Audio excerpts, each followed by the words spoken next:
Stardew Valley is one of the most popular farming simulators within the gaming world. There are plenty of ways within the game to be making some gold without farming, but what's a farming simulator without some farming? There are plenty of do's and don'ts when it comes to farming in Stardew Valley, and this is only really learned from experiencing the game with many hours or spending half your time within the Stardew Valley wiki. Like myself. A lot of these tips and tricks will assist those into making the right decision, which commonly means to use the least amount of resources and making the most money that you can. If you feel like by the end of this video there are some tips that I missed out when it comes to farming, why not comment it down below and help someone that might need that tip? My number one tip is make sure to upgrade your watering can. To those that don't know this, Clint is a blacksmith over in Pelican Town that can upgrade all of your tools except for your scythe. Pretty much every upgrade will make that tool more efficient than the last. Upgrading your watering can will give you more charges, which means you can water more crops, and it'll also hold more water, which will save you trips to and from nearby lakes and wells. Save your time by upgrading your watering can over at Clint, because not only will it save you trips, but upgrading your watering can will also allow you to cover more spaces by holding down the button used to water your crops with. Also considering upgrading your hoe with it as well, as the hoe will hoe the same number of spaces as the watering can upgrade. For example, a hoe or watering can upgraded into copper will now cover 3 spaces instead of just a singular space. Number 2, be sure to get your hands on some sprinklers as early as possible. There are 3 types of sprinklers in the game. There is the normal sprinkler, which is available at farming level 2, and it will cover 4 crops around it. There is the quality sprinkler, which is available at farming level 6, which will cover 8 crops around it. This is also a reward for completing the summer crops bundle in the pantry, or the garden bundle in the remix bundle in the community center, possibly found in treasure rooms over at Skull Cavern, or possibly can be bought from the traveling cart. And then there is the iridium sprinkler, which is available at farming level 9 and will cover 24 crops, can also be bought from Krober's on Fridays for 10,000 gold, or possibly found in treasure rooms in Skull Cavern. At any point that you have sprinklers available, be sure to place them down, and once you get the quality and iridium unlocked, be sure to place those or replace the earlier sprinklers. Number 3, if you haven't checked your crafting list in a while for some Artisan Machines that might have unlocked, I would highly recommend doing so. Most crops and animal products can actually be further processed via certain Artisan Machines, which not only increases the stats of a certain item, but also increases their value. Machines including kegs, bee houses, oil makers, and casks should all be utilized when available. Eventually selling your crops and animal products at their basic state will become a thing of the past. Here is another reason you should be more convinced to be using Artisan Machines. At level 10 of farming, if you've chosen the perk at level 5 tiller, there is actually an option that will allow your artisan goods to be sold for another 40% gold, which is even more gold when you're selling your artisan goods. Okay, so for my next tip is to always be using fertilizer no matter the crop that's on your farm. There are 3 different types of fertilizers. There are fertilizers that have a chance to improve your crop's quality. You've got speed grows that will speed up the growing process of a crop, and you've got retaining soil that will potentially keep your soil watered the night after. These should all be utilized depending on the skill that you're at. If you're someone that likes to just sell their crops because they might not have Artisan Machines unlocked or they prefer not to use them, I would highly suggest using fertilizers as they're available as early as level 1 of farming. If you want to quicken the process so your crops can grow quicker if you're using preserve jars and kegs, I would highly suggest speed grows.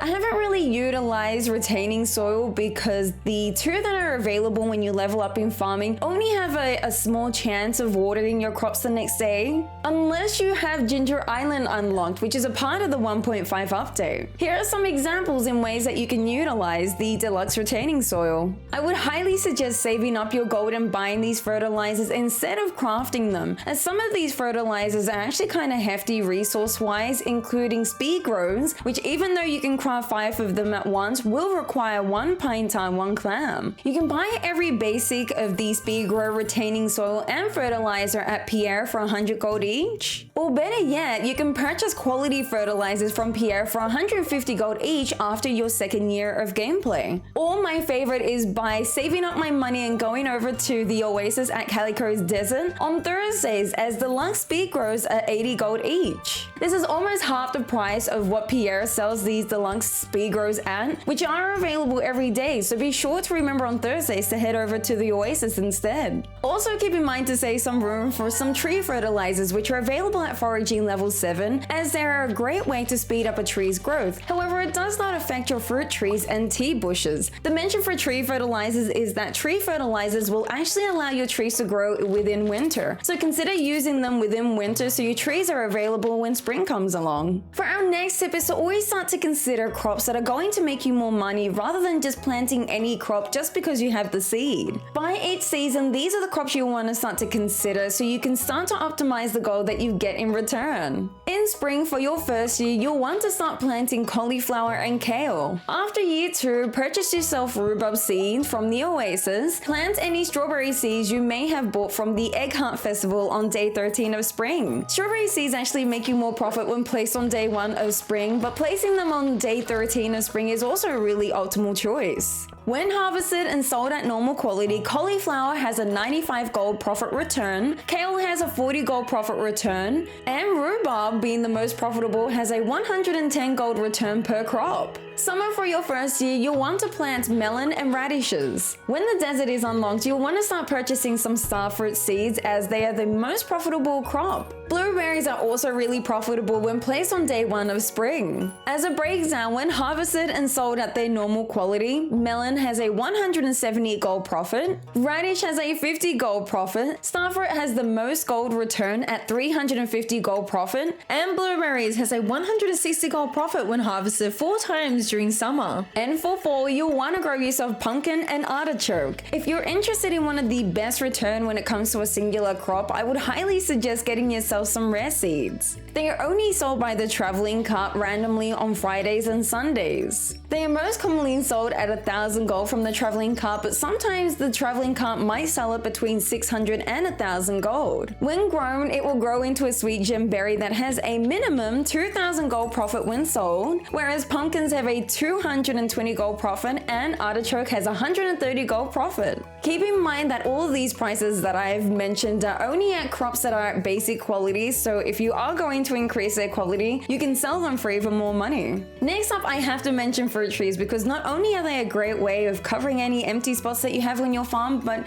they actually make you some good money as well. Each tree is grown in a certain season, and they will only start to bear a singular fruit every day in their respective season. I would highly suggest holding on to your money until you have the greenhouse unlocked, because when the greenhouse is unlocked, seasons actually don't affect any of the crops that are within it. You can actually plant fruit trees alongside the crop area, and when placed efficiently, you can actually put up to 18 fruit trees within here. Pomegranates and peaches are a great way to make profit because their fruits actually sell at 140 gold at normal quality. Unless you have Ginger Island unlocked, then I would highly suggest mango saplings and banana saplings to get you mangoes, which will sell for 130 gold for each fruit at normal quality, or bananas that will sell for 150 gold at normal quality. Each of these fruits mentioned as well actually really benefit when placed in kegs, so consider placing your normal quality into kegs, and if you want, save your better quality ones to sell for gold. So what do you think? If you enjoyed today, why not leave a like? If you want to see more Stardew Valley videos, consider subscribing, and to those still interested, I still have my Fuzzalicious candles. I'll leave the link down below. Guys, I'll see you next time. Take care.